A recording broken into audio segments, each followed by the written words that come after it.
and transferring the footage via firewire. Those index points are transferred via firewire. If you're bringing it in S, it won't, analog, it will not convey that information. Okay? Question? Okay. Again, I could split it manually too, but okay. Then the next thing I do is I was trim my footage. So I click here. I'll move this up. One thing you might want to mention about split is you got to do it right away. If you start editing the footage, it won't split it all after that, I found. You know what I mean? It will take longer. Take long, but it will do it? Yeah, you can do it. Yeah, you can. No, good point. If you do it right after you, so let's say I've loaded my raw footage and I go right to the edit window and click on split, it's instantaneous. It says, number of cuts 62. Okay, I can go back now though after the fact and click on it, but it has to go. It has to take the time to scan through all your footage, and then it will split it out as well. So. As long as it's, the original DV signal brought out, not transferred via analog or something. But okay. And then I'm going to trim. So I can trim the in or the beginning and the out or the ending to get a finite time requirement here. I've trimmed this clip down to almost 6 seconds long. Okay. For those of you who like to use the interface to its fullest, this goes 1 frame at a time. So this is 1/30th of a second. Okay. Okay. And anytime you're in a sliding menu in Casablanca, like this, and the menu is activated and it's blue, you can use the left and right cursor keys. Go 1 frame at a time, or hold it down and scroll through. That's with a standard keyboard? Standard keyboard. Really?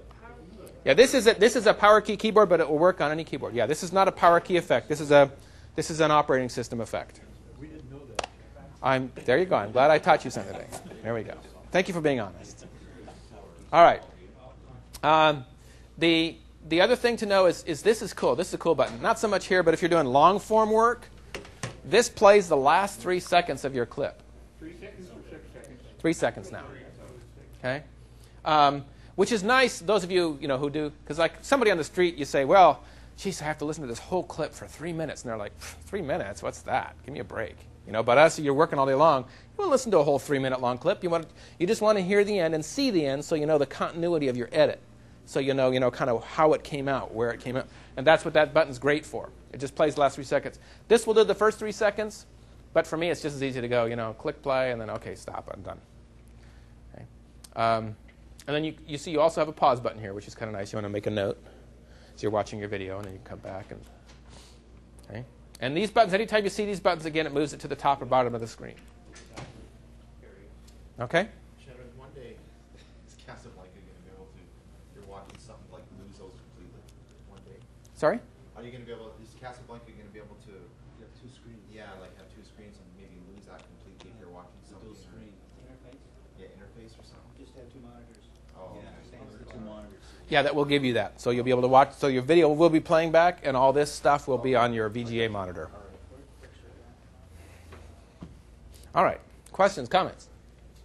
And you can change anytime you see this kind of a box here, what I call a text field.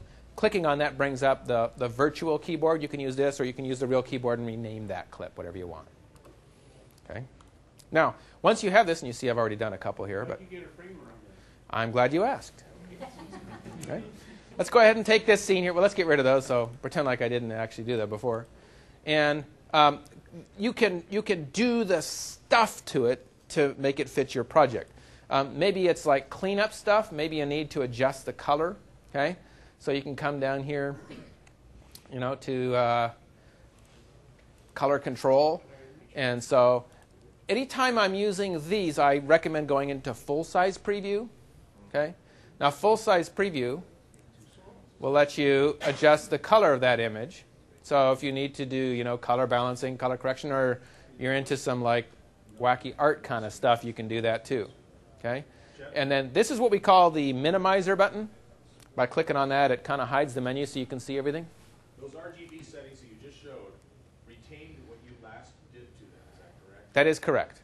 Okay. Now, what's nice in OS 5, I can click that again once I've made that setting, and it'll go back to the previous setting. So if I'm adjusting it, it takes it back. Now, I feel like I'm selling snake water here, though. It doesn't take it back to 100%. It doesn't go back to default. It goes back to what you entered a moment ago before you made that change. So I've asked for a reset button. We do have that in Photo Studio 2 in the RGB values, and it's been said that that's coming out in the not too distant future. That anytime you have these sliders, there's a reset that takes them all back to 0, which is nice. I do a lot of taking old slides and putting them over to DV. Right. I use that an awful lot. Yeah. In balancing out the color in addition to the other one that I use with it is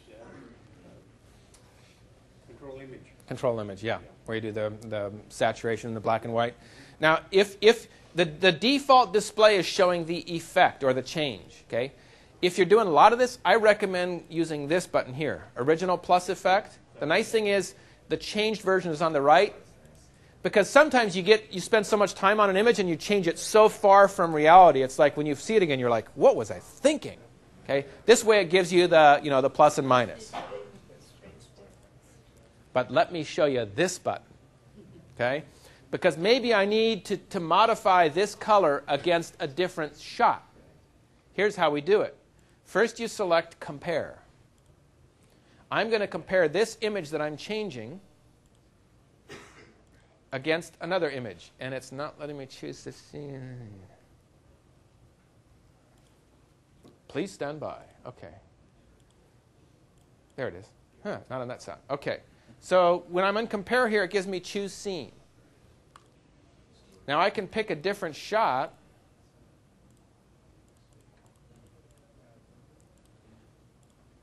And balance out so I can modify the colors so that they're going to blend together better. So if maybe you had a stringer and you had footage from a second or third camera, and maybe they just didn't balance their camera and you just got this critical shot, you can bring it in here. Now the only one that you're going to change is the one that's on the right, the shot that you are sitting on. I cannot modify the left until I go out and select it as my primary shot and then balance it. So you can, but not in this window here. Isn't that a cool effect? So it's not something you want to do a lot, probably, but when you need it, it's nice to know that it's there. And that's in the regular OS. That's in Smart and Far. Yeah. That's a cool feature. All right? Questions, comments? So there's some nice tools. Those are the ones that probably people use the most in terms of some regular stuff. But there's also, there's fun stuff. You can impart effects and filters onto things. I'm not a big effects guy. Maybe I'm in the wrong job some days. I'm I guess a classicist. To me, there's nothing like a crossfade at the appropriate time. I mean, it's just, really, it's, look at Academy Award-winning films, look at all the classics, and, 95% are cuts or dissolves. But there's a right time and a right place for effects, totally, and it's nice to have those in your arsenal. But I'm a firm believer that special effects are only special when they're not overused. Unless you're doing four-wheel drive truck commercials, then, okay? But, so there's some fun things in here that you can do, and so I can preview. So there's a shot, and it's like power off like an old, TV monitor. That power off. And the nice thing, too, is as you're looking through, by clicking the I or information button, this is part of Effects Pack 4. Okay, now Effects Pack 1, 2, 3, and 4 come with all new machines. That's the way you find out where it came from. That is, yeah. So you can select a clip and click the I or information button, and it'll tell you what package it's part of. Okay. So there's, you got a newspaper image, which is like a stipple thing, and you can adjust the stipples. So again, when I do these, I like to play with it full screen and see what it looks like. You can go black and white or color. So that's part of Filter Pack software. You can run it negative. So, just a whole host of stuff. Where the most common features that people will use regularly are in this. There's two menus, two menus in one. Under Special, the top are kind of like special things. And then, see this dividing line? And then it starts over again alphabetically, because that really ticks people off sometimes when they're like, you told me it was alphabetized. And there's two alphabetical. There's the top one, and then it starts over again and goes all the way down. Okay. Now the top one, again, you get stuff to run backwards. Okay. Caladan is a labeling program we have. CV Paint. The clipboard, I'm definitely going to show you. Columbus 2, that's that map drawing program where my airplane flew up. I can make a copy of a scene here. DP stands for Dynapel, which is motion perfect, which is our cleanest slow motion, length adjust. There's some cool capabilities. Photo transfer, quad cam I'm going to show you today. Fast motion, scene to sample, slow motion, okay, and a still scene. Let's make a still scene. Was the DP an extra program? Yeah, that's part of Motion Perfect. DP is the manufacturer of Motion Perfect. Candy. One thing that you didn't mention, a lot of people probably don't use enough in the edit screen itself, is that when you import footage via your FireWire cable, the information button, when you click on that, it actually shows you your internal camera time code. So if you are used to editing with an edit decision list and you need to find that, that's an easier way to find it with that little I button down in the lower left corner. What Candy's talking about is as I click on a clip, this information button down here in the edit window gives me the information that was recorded on the tape with the camera. Okay? So this was recorded September 17th of 2004 at 4:29 in the p.m. The aspect ratio was 4:3, and it's 37 minutes, 27 seconds, and 22 frames in on the tape. Okay? So that's DV time code on the original tape. I wondered about that because I've used that, but then sometimes it switches to the date that I've actually entered it onto the Casablanca. If you make a copy of it, yeah, if you do this. Changed anything, that's what I thought it related to, but sometimes I can't get back to the original. But maybe if you take a scene, you split it all up, you take a scene, and you can get the other information if you want. Anytime you do anything on it. Right, if you're making a copy of it. So if I go into special here and do this, negative thing, this copied version was modified and made today. Go back to your original clip. Right. You always save your original clip on the hard drive, Yeah, just in case. I don't delete them. for And that. I have some, it's probably my error, but sometimes I've had a hard time running back and finding that original date. It's Okay. just like, it's gone. Oh. And a whole lot of scenes in one, and they're split right in the middle of the, you load one tape, you split it, and sometimes right in the middle, from there on, it'll be a different date. Huh. Yeah, That's curious. the I don't know. dates you enter on the Casablanca, they will not be original dates, and I haven't done anything to those scenes yet. That's odd. I don't know what. Yeah, I've not heard of that. Yeah. Change to the clip. They have, but not that I know of. We're going to take a break here in a sec because I see it's about that time. The other thing that you can do with your clips, and that was a question that came up a few minutes ago, was like the borders. If I was looking at a single piece of software, seriously,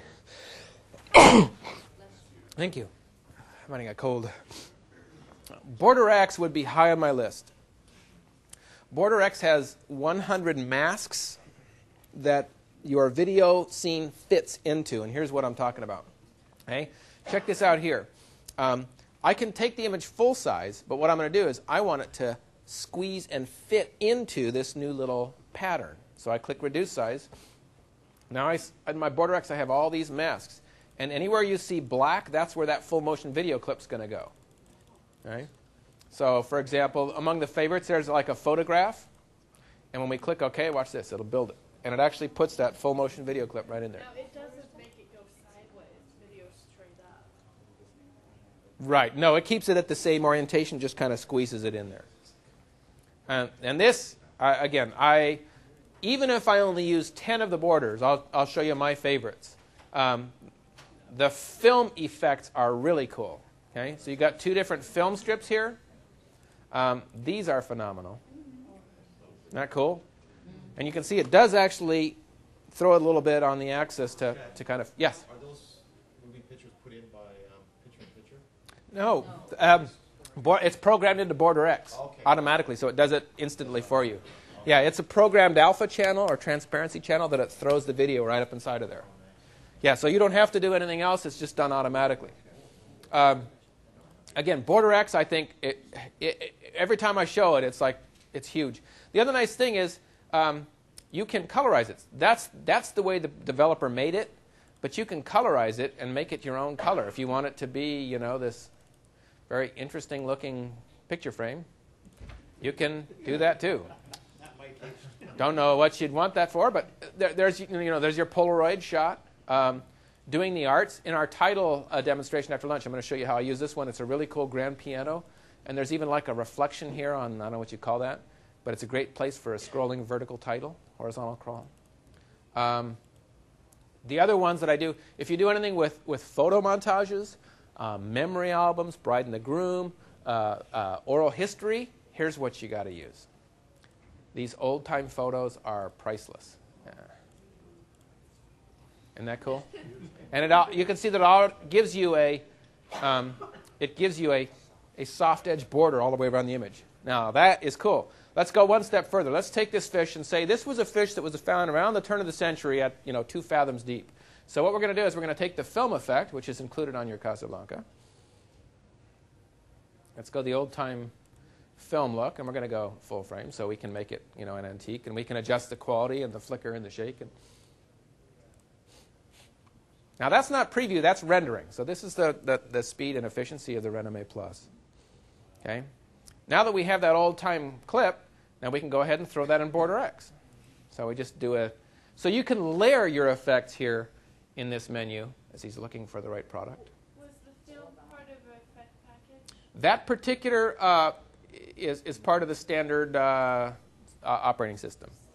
Yeah. Border-x is? No, not Border-x, but that film effect. Oh, yeah, I know film effect. Where does the... Border-x is an add-on. What's the difference between Border and Border-x? Border-x is the 100 different masks and filters. Mm-hmm. Border just lets you put a black border around your image. Oh, okay. Yeah. Except there was a really cool application I needed this last week. I did a little video for my son's school. They had an assembly on the Chinese New Year. And let me show you one that was particularly useful. Oh, here it is. I took a still shot of one of the parents, who's Chinese American, put this beautiful, I don't know what you call it, quilt or thing on the piano, and I wanted to get the whole thing, but you can see that I've got other stuff going on here. Okay, so what I did is I said, there's a thing that will do that for me. Okay, what I did, I went to Mask Rectangle, okay, which is part of Blue Box World. Okay, and I selected the area. You see my line there? Okay, I selected the line, and then I went in and used this really cool feature that's part of your operating system already. And it's asking me, okay, what color do you want to put around that area? Okay, well, instead of me trying to guess, I just went pick color. And I just moved this around. See this little swatch down here? I just picked the actual color, and look what we have. Bada bing, bada boom. So now it's a little bit to right of center, but it makes it, you can see that I've got some splash here. But my actual finished version is this clip right here. There's the still scene, and then I went the one step further. Oh, didn't correct it. That would be good when But it makes a... From portrait to... oh, yeah. The rectangular, horizontal, and vertical slides particularly. Exactly. So it makes a nice thing, and so kind of the finished piece then we have... And that's a straight border, huh? That's a straight border, yeah.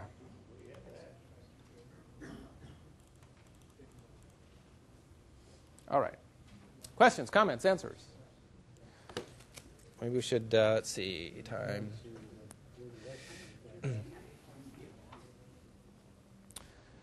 Oh, we're going to throw some stuff up in the edit window, then we'll take a pause here. So I go to Smart Edit here.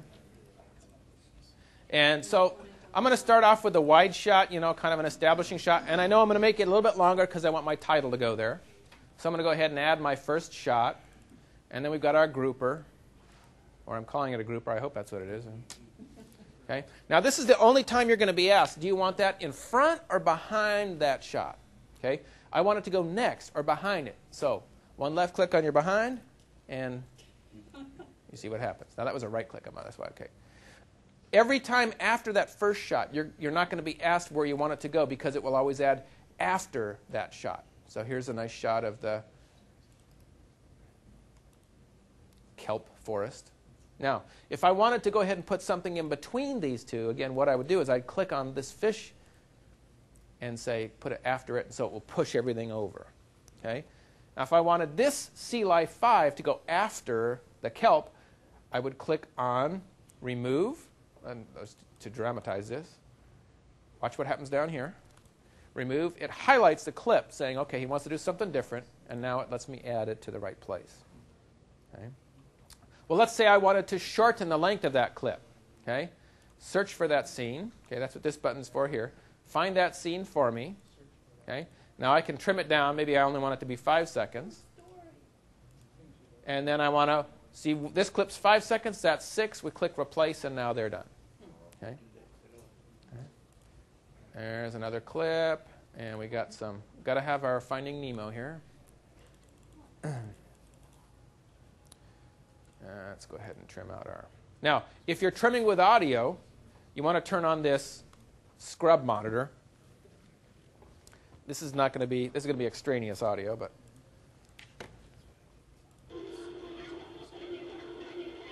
Okay, which we get asked this a lot: is how come it keeps repeating? Okay, when you leave the in or out button active, it will continue to repeat that point because that's your edit point. It's playing it back for you so you can see the continuity of your edit. Okay, it's not a programming error. It's designed that way. If it bothers you, click this off or click out of the in or out point menu, or just turn your monitor down. The interesting you told me, Chet, in Florida was that sometimes when you're having trouble scanning it, it's because you have the sound on and you have a long scene and you want to go through it quickly, so shut the sound off and you can scan it faster. Did you try that? Did it work for you? Worked. Okay, good. Because if you've got a long scene and you're scrolling through it, if it seems to be like not catching up with you or stuttering, it's because it's not only playing back the video, it's trying to sample the audio data as well. So if you see that that's hanging you up, turn off the speaker and you're just scrolling through your video and you can see it's really quick. Thank you for reminding me. Yeah. Okay. Questions, comments? Let's see. There was something else I was going to say about this here. What was it? Okay. And we can go ahead and put that up here. And then I always like to start and end in video block again, a real traditionalist. So we go to New Scene, okay, and I'm going to make a 3-second long video block, okay. And we put that at the end, and then we come back here and we put it at the beginning. This time I want it in front of the storyboard. Okay? So now we have a basic kind of scene going on here. Now, there's a newer button that's really nice. Well, how long is my project? Well, I don't want to go out to another project screen. Can't you guys figure it out to just put it here? Yeah. Click on the information button, and it tells me my whole storyboard is 49 seconds and 28 frames. Okay? Is that on the 5 or 4? 3. That's on... 3.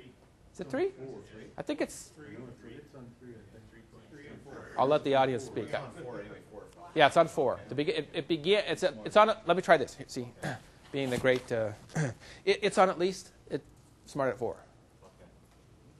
I was trying. Yeah, it didn't work. Okay, but here's the piece that I love is this, because sometimes like you've got this video going on and maybe the mood or the tempo changes at a particular scene and you want to put a different song there. Well, you can do that too. Let's say beginning with the clownfish, I want a more playful song, not so classical and serious. So beginning here, I want to see how long a period is there before this and after this. So clicking on the information button, it tells me the whole storyboard is 49:28. Okay? This clip, the beginning of this clip, is parked at 34:04. So up to this point, there's 34 seconds and 4 frames. And from this clip back, the remaining portion is 15 frames and 24 seconds. So when you make your sound clips, you just do that. Right. Now, take into account 2 things. That includes the video black, okay? And it does not account for transitions yet because I haven't added them. Okay, that will modify the storyboard. But you can come back and use this button again when you've done adding your transitions. Okay? But that's a cool button. The other really one that's really, really nice is this right here. And this came with 4 or 5. 4. Yeah, this came with 4. Is the ability, some people, especially if you're doing long form video, like let's do this here. Okay? There's an 8-minute long clip. Okay? And let's say I've edited it together and I want to play back a certain part to really get if it's going good. And I don't want to watch the whole 8-minute clip. Okay? Click on range, and now we can scroll through to that part with or without audio. Scroll through the storyboard. And now I can play it back from a particular part. Okay? But here's where it gets even cooler. Let me flip it up here for you. As I scroll through now and go to the other part of my storyboard, take a look at the name of the clip. It's telling me the name of the scene that's up there. So as you're playing through, maybe doing like your a quality control check, you're making a note. You go, oh wait, that was there's something wrong. Let's check that scene. You can pause it and okay, fauna. I got to go back and check. Maybe I need to trim that or. And later on, when you want to do your chapters and you want to identify what the scene is, there you go. Good point, David. Yeah. Good.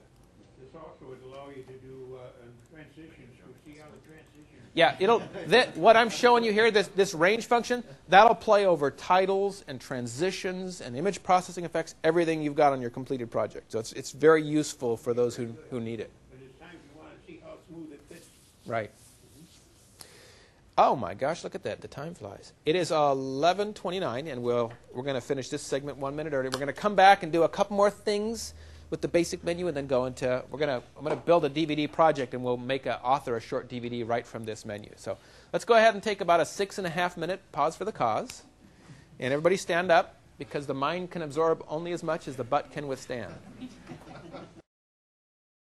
We went through some of the basics in the edit menu, though certainly you've got a sense that there's a ton more capabilities. The best thing I recommend is play with some of your footage, and I know not everybody has the time to play. Very few people do, but take a look at a particular application and see what you might do with it. Under New, I didn't really cover too much more beyond black. There are some cool capabilities beyond, when we showed disk transfer. Under Pattern, a lot of people aren't aware of this, which is really, really nice. You can launch Pattern, okay? And then you can select a pattern. Now, this will give you a full screen image. So, for example, under Border-x, these are the masks, the black and white versions. Now, because I'm in Pattern, it will just give me a full screen shot of that, and then I can use it put titles in it, or then I'd have to use picture-in-picture to drop an image in. Because I'm not in Border-x, I'm actually in the image patterns.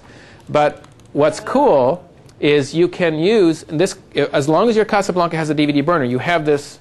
There's 50 images that you can use, full screen images. Okay. So let me show you an example that I think is a great application. Because I had somebody doing concerts and performing arts stuff, and they said, you guys don't have anything performing arts. Okay, you got some music and you got the masks, but how about something that brings them together? So I said, well, let's do it. Okay. So I've got, let's go ahead and take a 3-second long shot here. And when I say that, I know some of you really want me to be 300, so I'll go ahead and do it. And so I'm going to go ahead and let's make another new one, and select a DVD Arabesk. And here's the theatrical masks, and another 3-second long shot. Let's put them together and use something that comes in your system, and it's called double exposure. Okay? By adding the transition, I want it to be more than a transition. I want them to overlap together. So we come over here and click on 3 seconds so that they are overlapped entirely. And then my strong recommendation is always launch full size when you're doing this kind of stuff. And then see what you've got is you've got the ability to mix and blend them. Isn't that cool? So some of them will be a little bit more dominant than the other. Okay? Now I don't want any fade time. In other words, I don't want it to start off as one scene and go over. I want 0 fade, but I want to mix and blend. And so what we have is, and it's done in real time. So we've got a nice little crossfade. And we can make a scene of that, and it becomes a new background for titles that deal with the performing arts. And the question that comes from the back of the room is, what do you mean, scene? Let's show you how to make a scene. Okay? This should only be done in private, not in public. So I'm not talking about making scenes in public. Okay? Now, the scene is arguably the most powerful button in the Casablanca interface. Okay? The scene button is found in these 3 effects menus. Okay? Think of a scene as a compositor, if you prefer a media compactor. Okay? The scene function will let us take these 2 3-second long scenes with an effect, in this case a transition. It could be a title or an image processing effect, what have you. Okay? And I'm going to go ahead and make a scene of them. And usually, though not always, and I'll show you another way, usually I choose effect plus scenes. So I'm taking the effect plus the resident scenes. And I click OK, and it's going to go ahead and finalize that for me. And it says, do you want me to replace this with what's up there? Okay. Now, some people would say no. I'm going to show you why you might want to use yes. Okay. I'm going to say yes, and now that's the composite scene. See, now I come back here, and it's done for me. Now, why some people say not to do that is if you forget to back yourself up, that's gone. See, it only appears right now in the storyboard. It doesn't appear down here, the combined element. But you can force it by saying, find that for me. And it says, I can't find it, Dave. And so, yeah, restore it. So now that I've restored it now, so it depends on your workflow. Okay, again, some people say, never let it replace it. For me, sometimes I'm building, and I build, and I build, and I build, and I build. Then I'm going to come back, and I'm going to say search, search, search. So it depends on your style. There's preferences, and there's reasons to do both. Okay? Also, that scene now becomes a single clip, right? Doesn't it? You can add to it, yeah. Let's say you save it and then play it back. Oh, yes, exactly. Yeah, so it's combined. So you can do layer upon layer. Now I can do titles on top of that and make a scene of that, and so on and so on and so on. The other nice thing to make a scene of is, so I've got my whole little, we're going to make a DVD with a sample wedding footage. So I've got my, I'm not a wedding videographer, and I don't pretend to be. So I've got a huge project that's 9 seconds long. So the bride was hoping for something a little more substantial, I'm afraid. But it's all the footage I could come up with that's useful. So that's the groom really likes it, though. So okay. Because I've been in a wedding and I know it's all about the bride. Not that I'm bitter. Okay, so I'm going to go to scene, and this time I'm going to use range. Okay, and range lets me, like the trim button, take the out and the in. I can select, that's the whole storyboard. I can select every clip, titles, transitions, effects, everything I got going on up there, and make a scene of it. And so the clip that's now highlighted is my 9-second long scene as I scroll through it. That's every single clip. So that's a cool way to back up and make like an opening montage or a company logo screen. You can make really cool stuff. And then using something we talked about earlier today, the disk transfer. Okay, now I take that, I can disk transfer that whole clip out, and it's that whole like chunk, that whole segment that I've got that I can use to apply stuff. But that won't. But then when you put it back in, it won't automatically cut. No, good point. Yes, it will not split that out in Smart Edit 5 and lower. Okay. There's a way in Smart Edit 6 that it will, but yeah, right now, yeah. No, but I have it here. That's right. All right. Okay, so let's go ahead and pretend we've added transitions and audio and everything's wonderful. Now we're going to make our DVD. I realize we're kind of skipping some important stuff, you know, the titling and mix. Well, let's go ahead and add some transitions first, though, in here, if we want. Let's go ahead and add a crossfade here, and that's a real-time effect. So as soon as we add it, that's what the blue bars mean. Okay, is it's totally done. Now it's saying what? Because I've shortened our scenes so that our DVD authoring time will be very quick.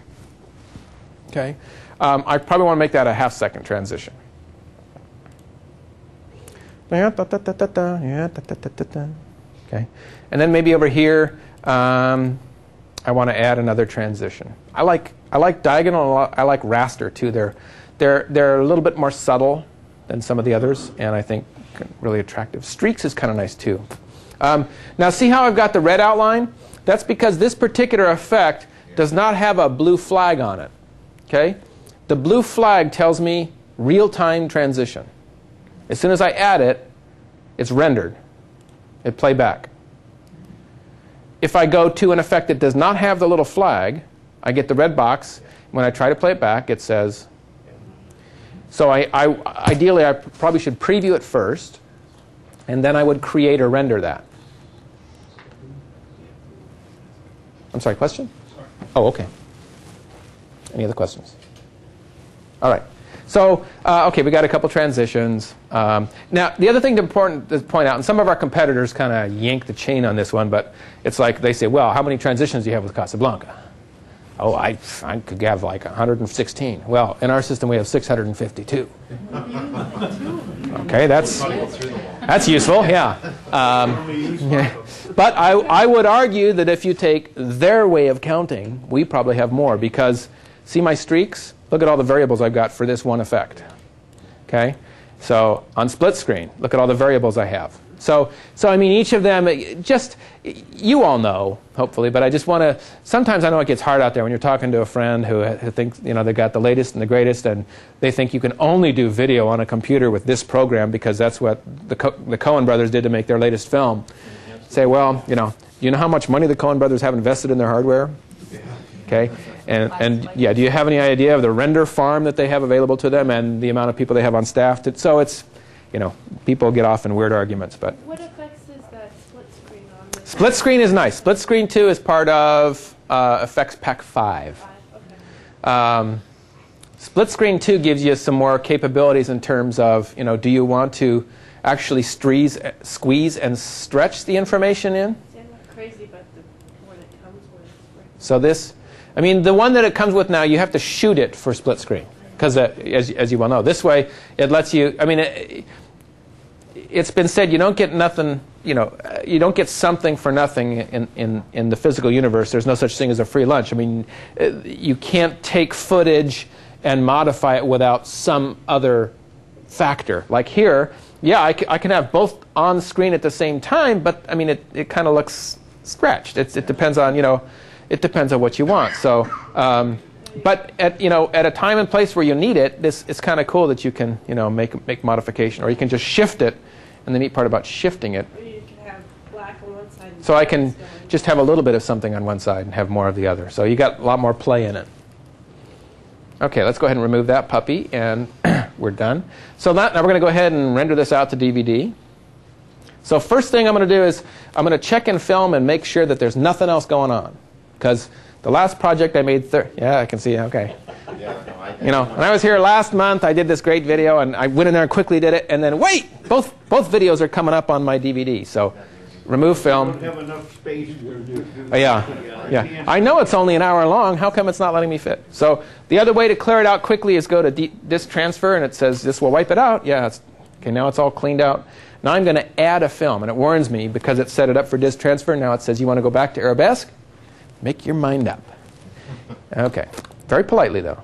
Okay, so I'm going to select the project I'm working in, and I happen to be building this film in DVD Arabesk. And Arabesk is simply our DVD authoring software.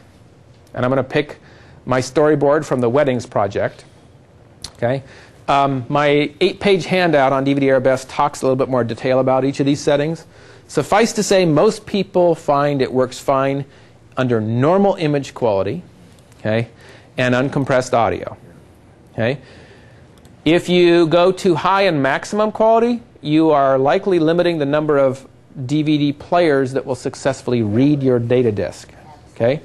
And it's odd because a lot of people want to just go for the best quality possible. Well, that's fine if your client has an $8,000 DVD player. Okay? Or there may be more menu settings required for them to access successfully your disk. So, and most people are fine that the normal image quality is totally equivalent with what the rest of the folks in the industry are doing. Okay, you will find it is totally fine.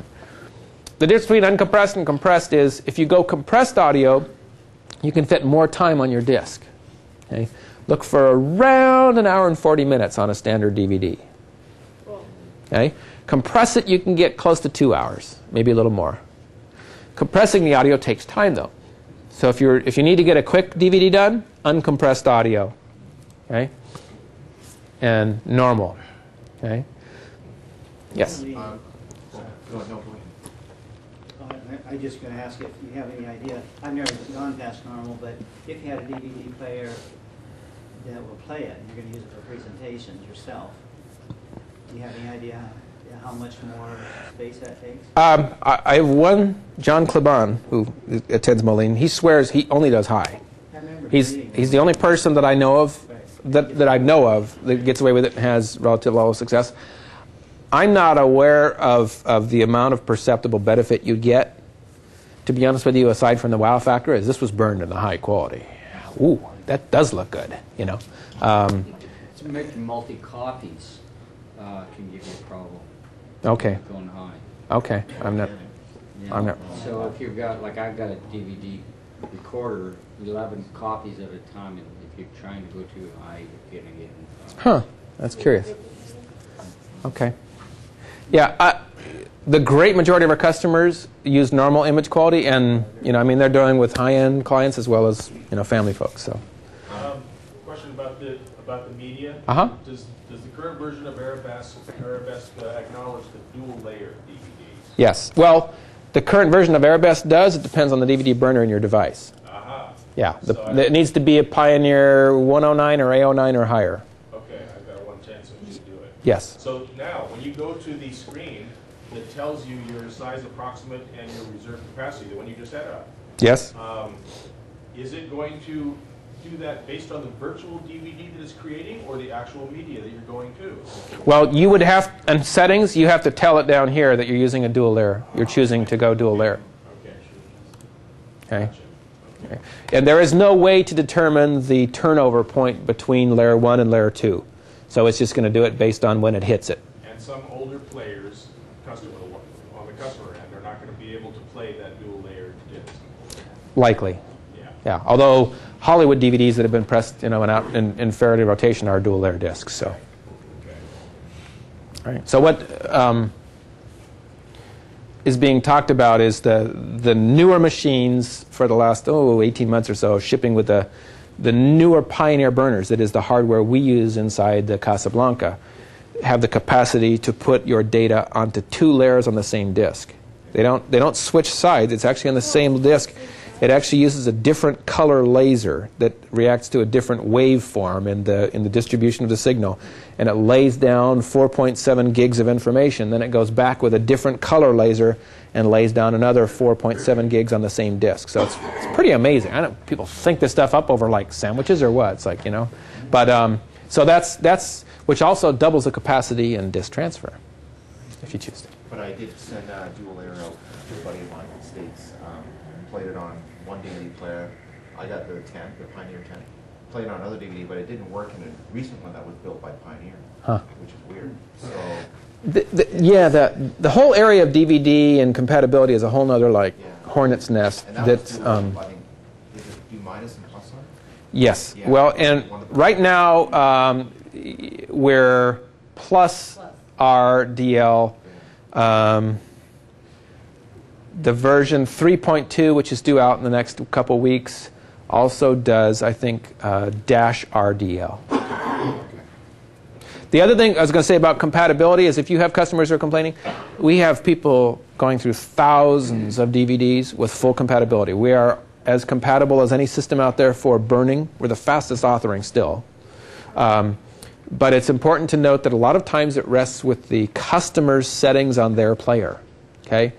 Oftentimes their player still will have access, but it has to do in the menu setup, in the audio menu and some of the other menus. So they have to go and customize the menu. It's funny, and it's common knowledge in some circles that some of our customers, if you're working with a high-end client, they'll include the price of a $39 DVD player in your project because those 39 specials at Walmart will play anything.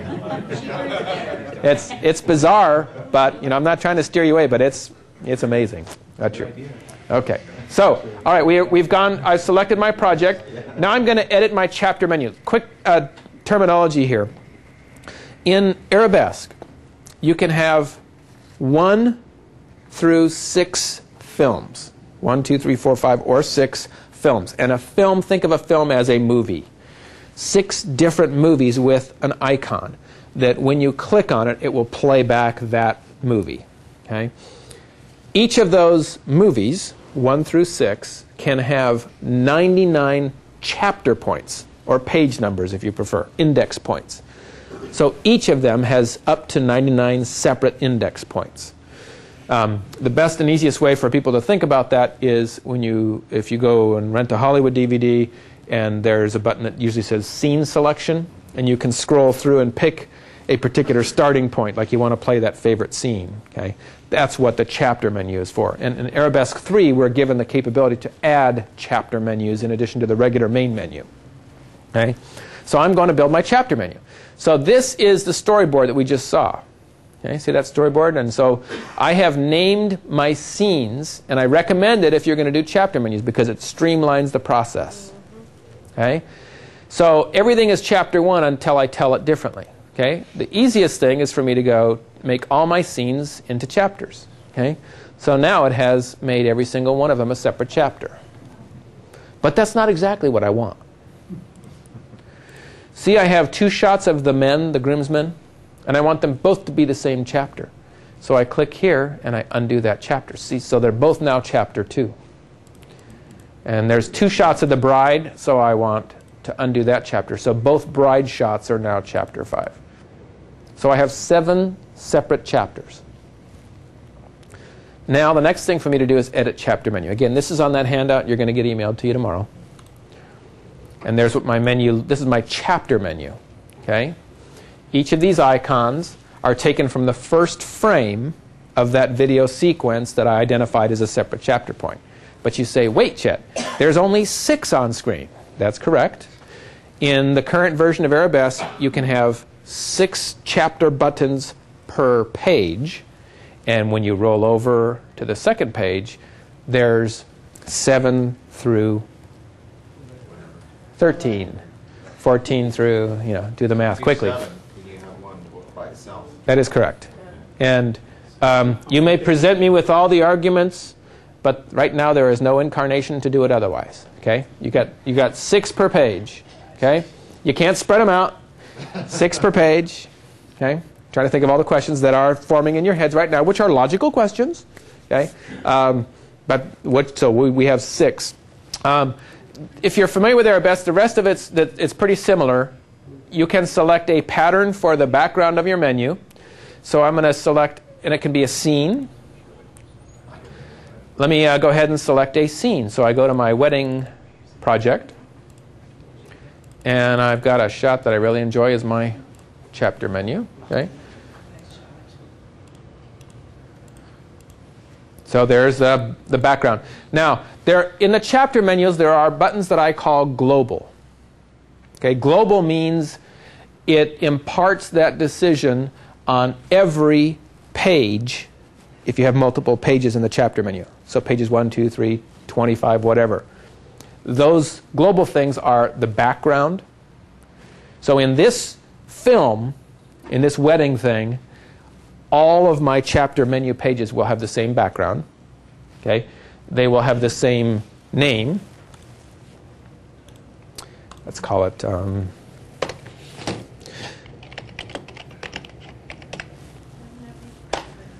okay. Now you can, I'm feeling real creative, I know. You can, now you can use any of the fonts on your system and adjust the size. Okay. And then the style as well, so.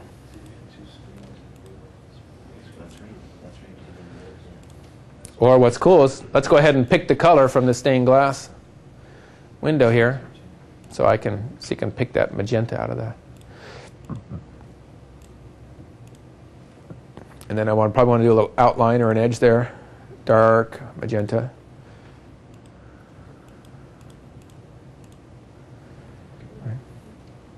Now, these... Is this in edit chapters, Chet? This is chapters, yes. Is it 4.1D? Yes, as long as you run Arabesk 3 or higher.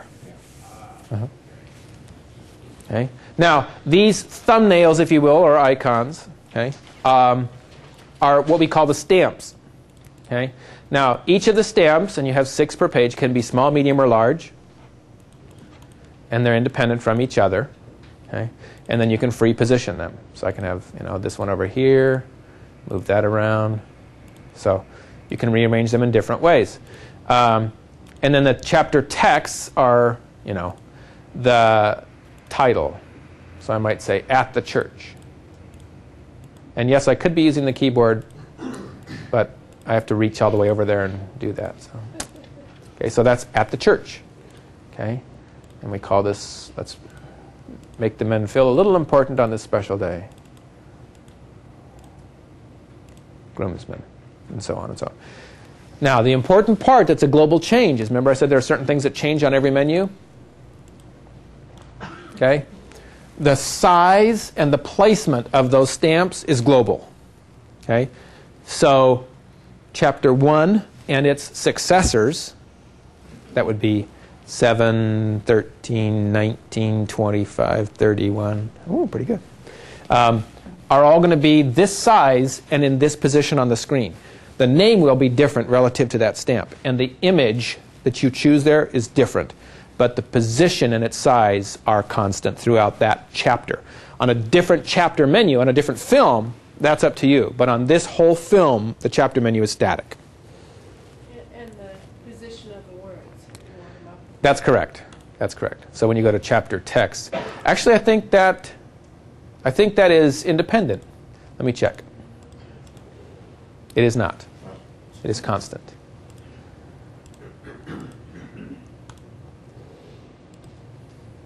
Okay, makes sense? Then if I was happy with that, I would just click OK, and it actually will go ahead and burn out that DVD menu.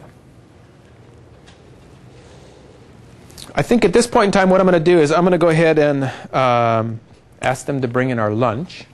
And then while this is rendering, when we come back from lunch, we can just go show the other end of it and the other part of the menu creation and take her from there. Oh, that was a nice short video. Hold on, we're done.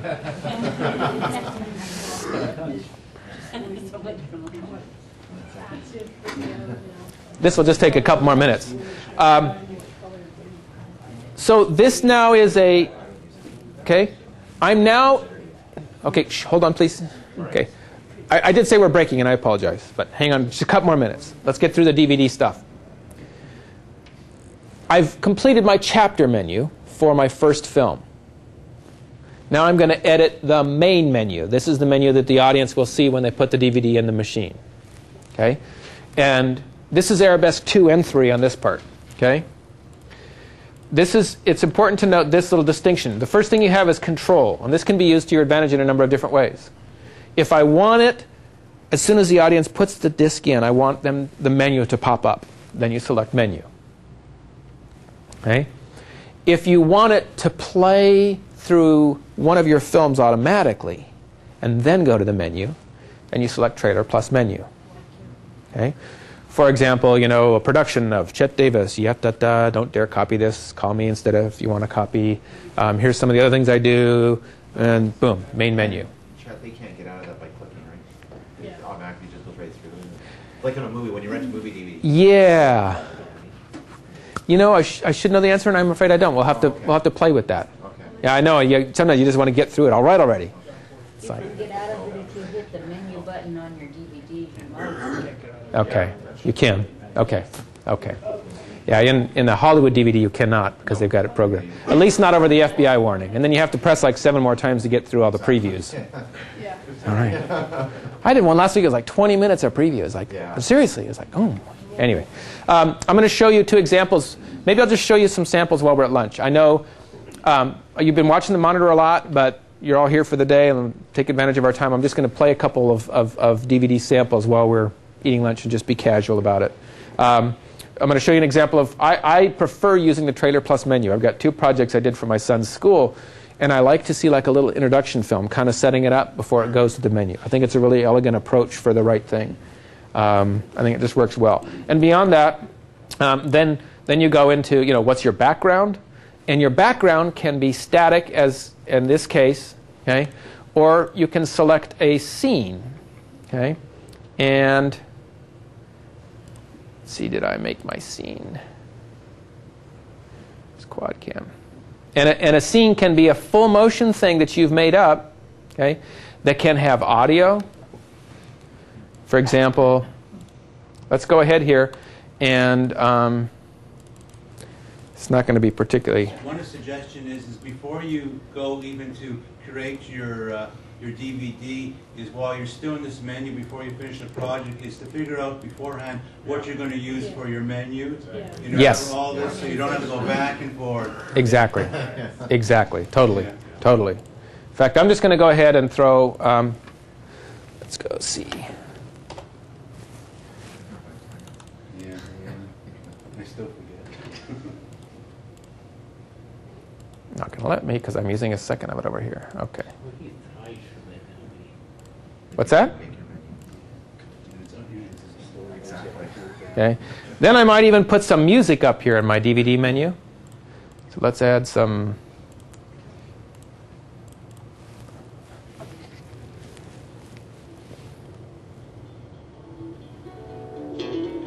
Oh, nice. Okay. Now, when you build if you're building your background for your DVD menu, always fade in and fade out. Because if the audience leaves it on and it loops, you don't want an abrupt like, you'll just fade it out and let it come back in. Can I say one thing about that too, Chet? You may. If you do it through, I think the Avios or the Casablanca is the best way to do it, because even you look at other systems and it says loop, sometimes the loops skip, but the Casablanca is so consistent. Yeah, You know, thank you. I mean, That's right. Okay, so now I'm going to make a scene of that whole little ditty I got going on there. So, at the end of guest book.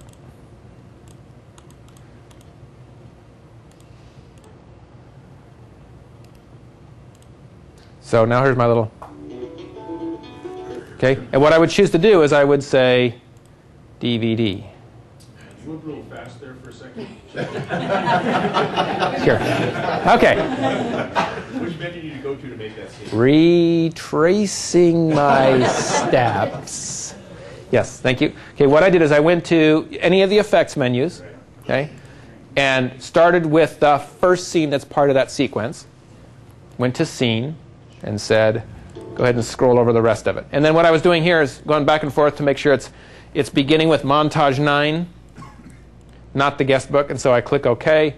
And then the next scene down, highlighted in my scene bin, is the completed thing with music. I'm glad we're going to get this on DVD so I can run it slow. There you go. There you go. I'm going to keep you awake today. OK. Then I go to Edit Menu, and I'm selecting the background. And I say, I want it to be a scene with audio. Move it up. See how the audio's checked? Otherwise, it won't bring the audio over. Now, and I want it animated, not still. So it can be a scene from your scene bin, just a static shot. Or it can be the motion menu. So I want to animate it, select it. Let's go to Weddings. And there's my DVD background. Quick and easy to find. Okay? And now that becomes the background. Then I can take this stamp and position it down somewhere else on here. And now the title, okay, so on and so on. And I said this is the ceremony, I think, right?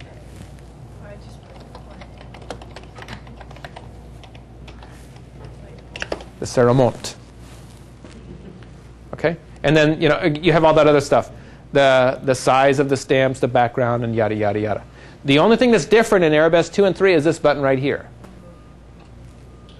Okay? When the audience clicks on this, what do you want it to do for them? Begin playing the video back, or launching the chapter menu, giving them the choice of what they're going to see? Make sense? If, however, you select this, once they launch that video and let's say, oh, this is nice, but it's too long, I want to get to the first kiss. Okay? They could click the chapter menu button on their DVD remote, and then it will bring up the chapter menu. So even if you force it to play the movie, they can still access the chapter menu, but they just use their remote to go to it instead of automatically launching it. The problem I find is you can't get back to that chapter menu. What happens is if you're in the chapter menu, okay, that's fine. It goes to the chapter menu, it plays out that scene, but then when you hit menu again, it goes back to the main menu, not the chapter menu.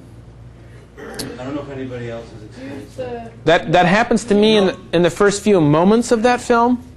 Yeah. But if you let it go a little bit further, then it will launch the chapter menu. When you go back to the menu button. Yeah. I've got a sample here. We'll try that out. On the remote that says chapter menu. Usually there's a menu and a chapter. Yeah. Some have two buttons, but some do not. It's Yeah. top menu or chapter menu. It's just, you know, it's That's there on on the the remote. remote. Yeah. Okay. I know it's the next button. Also, sometimes I tell my clients it's the next button that sends you to the different chapters. A lot of people don't realize that. That hit the next button. Right. Just That advance sends to you the next one. Yeah. All right. Before you leave that, could you answer something about archives? I'm never quite clear. If you archive any place in here or the chapter menu, are you archiving, right now we're in the stamps, are you archiving just the stamps, or are you archiving everything you set on this whole? Good question. You're archiving the layout, not the actual data behind the layout. The colors, the positions, So not the actual video that goes with it. No, I realize that. Right. But if you archive this, right, this at any point, you've archived more than just your stamps. You've also archived your borders, your position. Correct. This whole layout, all one time, one archive. You don't have to go archive each time you go through. Correct. each Correct. steps. Yeah. So it's the whole menu, the menu choices, I guess, is the way I would phrase it. Every time you change something, you better go back and archive. Good point. It all works. Good point. If you want to say it. Thank you. All right. Thank you for your attention this morning.